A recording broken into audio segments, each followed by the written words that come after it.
everybody. Welcome back to Gamefandango. I'm Chris. And I'm Jake. And we're playing Kung Fu. Kung Fu. So let's play some Kung Fu. We're playing this one for our friend Rob Reed, who wanted us to play Kung Fu. So... I like how he sounds like a helicopter. Let's do this. So... you want to start or should I? Well, I guess this is the first beat-em-up? It's right? considered one of the first beat-em-ups. Or side-scrolling beat-em-up. It definitely predates Double Dragon. By at least 2 years, maybe? This was 1984, right? Yeah. So yeah, it's definitely got Double Dragon by at least a year.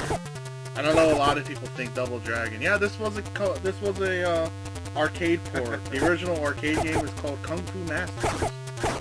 And, my guy has no face, I just noticed that. Oh, Billy Club. Billy Club. And so, like, it's based off of Bruce Lee? It has elements of Game of Death, like where he has to climb the floors in order to, like, get to the boss. Like, that was in, like, Game of Death, where he had to climb the tower. Okay. So, I mean, that's loosely played. Like, oh yeah, there is a place called Texas, and they have chainsaws, and occasionally there's a massacre. Every once in a while, there's, you know, a guy in a leather face. Yeah. So, I mean, like, What'd you keep? Oh, what's that? This is very interesting that... Rice balls? I think it's supposed to jump kick them. Oh, or avoid them. But, it's interesting to me that the,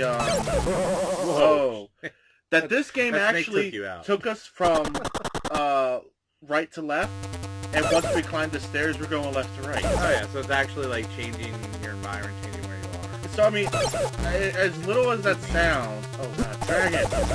Kick the dragon, kick the dragon! So, Kung Fu, what's your experience with, like, Kung Fu movies and, like, fighting games and stuff? Midgets! Well, speaking arcade, I played, like, Tekken.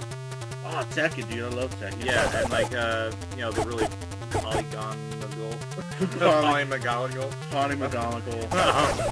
Polygonal. There we go. Hard words are hard. They are hard. And, like, you know, I remember playing that and just, like, mashing a bunch of buttons. I was like, well, I eventually did something.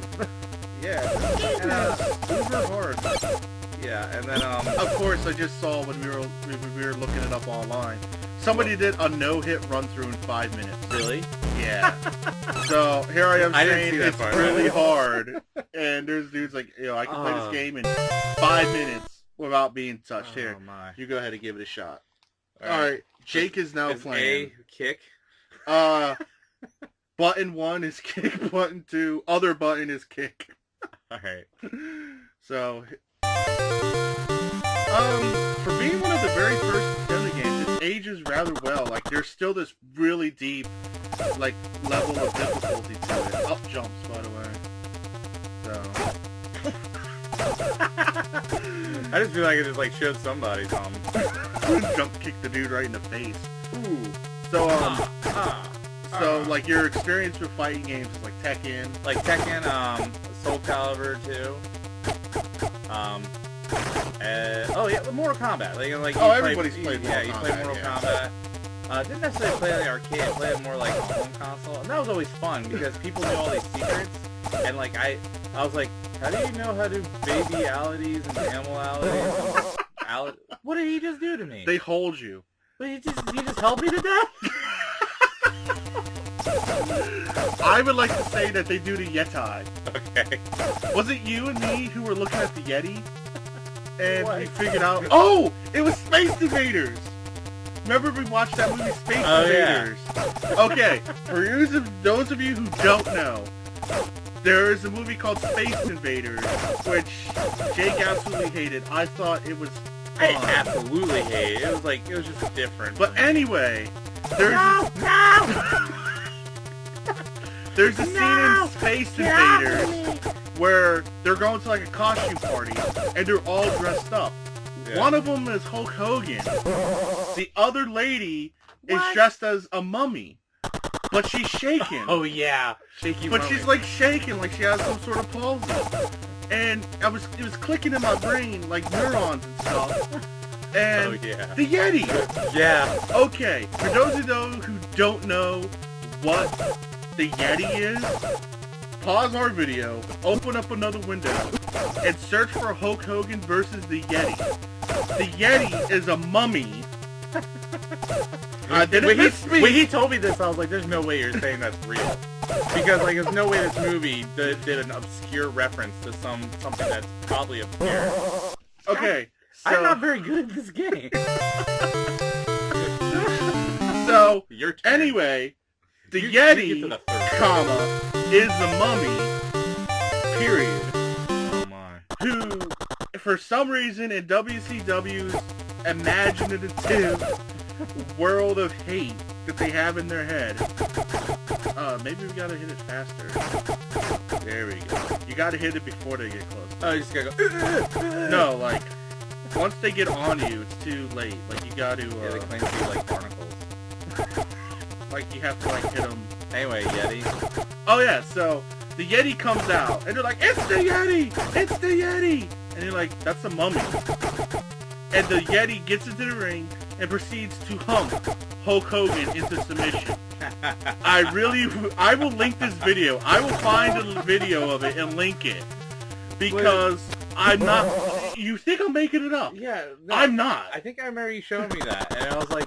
And I was literally in awe. I was like, okay, a weird background character represents this. And it's like they're wrestling definitely attached to the guy who's dressed as Hulk Hogan. Yeah, he is. And it's like, it's like beyond meta. Like, like someone was like a fan of like weird things.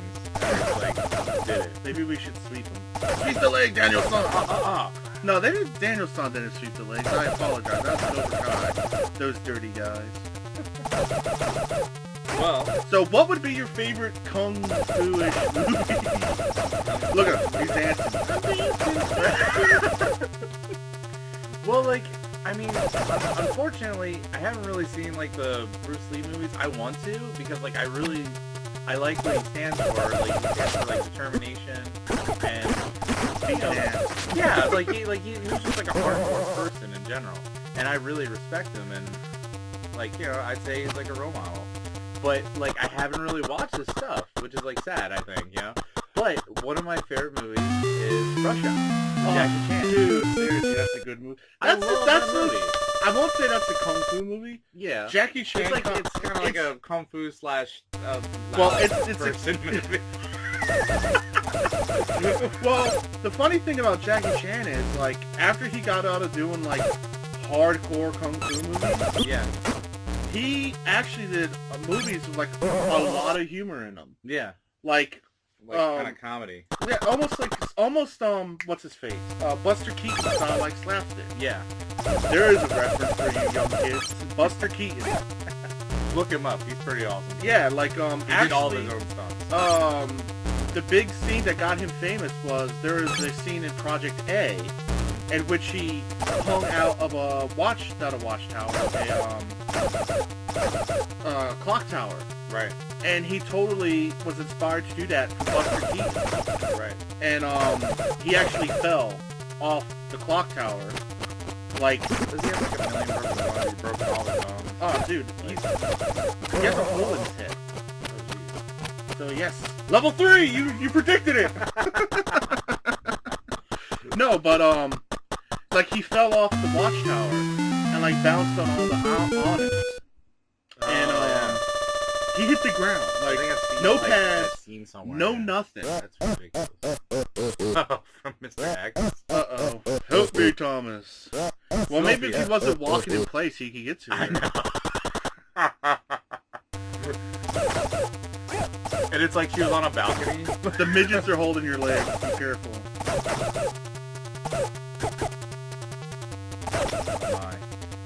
Yeah, like, I don't know, I just love that whole idea of, like, doing your own stunts and just being that hardcore, and, like, no one else on set being like, no, really. Oh, extra life. But there's a fun fact with, what I do know, with Jackie Chan working with Bruce Lee on the movie, there was one part where Bruce Lee, like, smacked the guy real hard with a bow staff. I forget which one it was, but he smacked him real hard with a bow staff, and, like, like knocks the heck out of Jackie.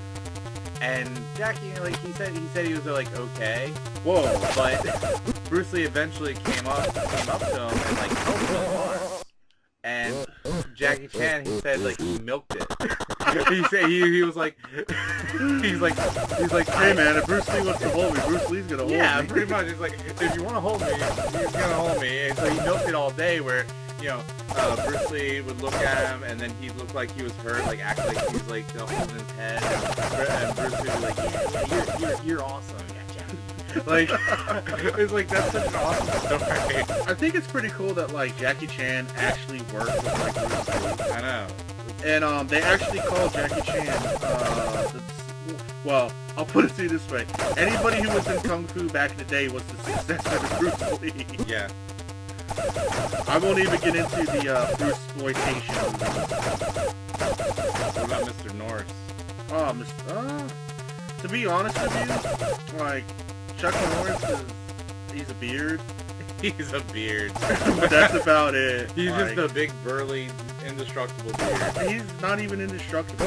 That guy is. That dude hit me once, and that dude is terrifying. So, I didn't know if it was appropriate or not, but I think we should commemorate this by eating fortune cookies. We got Chinese food, because we love Chinese food. Not to be intentionally anything, but... We got Chinese food because I feel like we should. We were gonna get pizza, so we were every pizza place was ever made was closed. Every pizza place is closed today. So my fortune cookie says, "Seize the present day." Mine says, "Financial prosperity is coming your way." Well, I hope so because fortune cookies taste like cardboard and vanilla. I actually like to taste the fortune cookies, man. Really? How about you? This one's not bad. Some of them are terrible. Anyway, this has been Gamefandango. I'm Chris. I'm Jake. Have a good day. See ya.